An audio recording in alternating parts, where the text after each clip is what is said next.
Pendulum use ಮಾಡಿ ನಮ್ಮ ಚಕ್ರಗಳ ಸ್ಥಿತಿ ಹೇಗಿದೆ ಎಂದು ತಿಳಿದುಕೊಳ್ಳಲು ಪ್ರಯತ್ನ ಪಡೋಣ. ಸೊ ಈಗ ನಮ್ಮ ಚಕ್ರಗಳಲ್ಲಿ ಬಂದರೆ ಮುಖ್ಯವಾಗಿ ಇರುವುದು ಇಂಟಿಗ್ರೇಷನ್ ಚಕ್ರ. ಈ ಇಂಟಿಗ್ರೇಷನ್ ಚಕ್ರವನ್ನು ಚೆಕ್ ಮಾಡೋಣ ಬನ್ನಿ. ನೋಡಿ, ಈ ರೀತಿ ಇದು ಕ್ಲಾಕ್ ವೈಸ್ ಡೈರೆಕ್ಷನ್ನಲ್ಲಿ ತಿರುಗಿದರೆ ಇಂಟಿಗ್ರೇಷನ್ ಚಕ್ರ ಸರಿ ಇದೆ ಎಂದು ಅರ್ಥ. ಹೀಗೆ ನಮ್ಮ ಮೂಲಾಧಾರ ಚಕ್ರವನ್ನು ನೋಡೋಣ. ಮೂಲಾಧಾರ ಚಕ್ರ ಈ ಥರ ಕ್ಲಾಕ್ ವೈಸ್ನಲ್ಲಿ ತಿರುಗಿದರೆ ಅದು ಮೂಲಾಧಾರ ಚಕ್ರ ಸರಿಯಾಗಿ ಒಳ್ಳೆಯ ಸ್ಥಿತಿಯಲ್ಲಿದೆ ಎಂದು ಅರ್ಥ. ಅದೇ ರೀತಿ ಸ್ವಾಧಿಷ್ಠಾನ, ಮಣಿಪುರ, ಅನಾಹತ,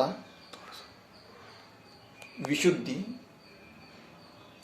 ಆಜ್ಞಾ ಮತ್ತು ಸಹಸ್ರಾರ. ಒಂದು ವೇಳೆ ಯಾವುದಾದರೂ ಚಕ್ರ ಸರಿ ಇಲ್ಲದ ಪಕ್ಷದಲ್ಲಿ ಇದು ಹಾಗೆ ಪ್ರಯತ್ನಪಟ್ಟು ನೋಡೋಣ.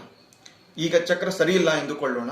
ಆವಾಗ ಯಾವ ರೀತಿ ನೀನು ತಿರುಗುತ್ತೀಯಾ ಎಂದು ಕೇಳಿದರೆ ಅದು ಈ ರೀತಿ ಆಂಟಿ ಕ್ಲಾಕ್ ವೈಸ್ ಅಲ್ಲಿ ತಿರುಗಿ ತೋರಿಸುತ್ತದೆ.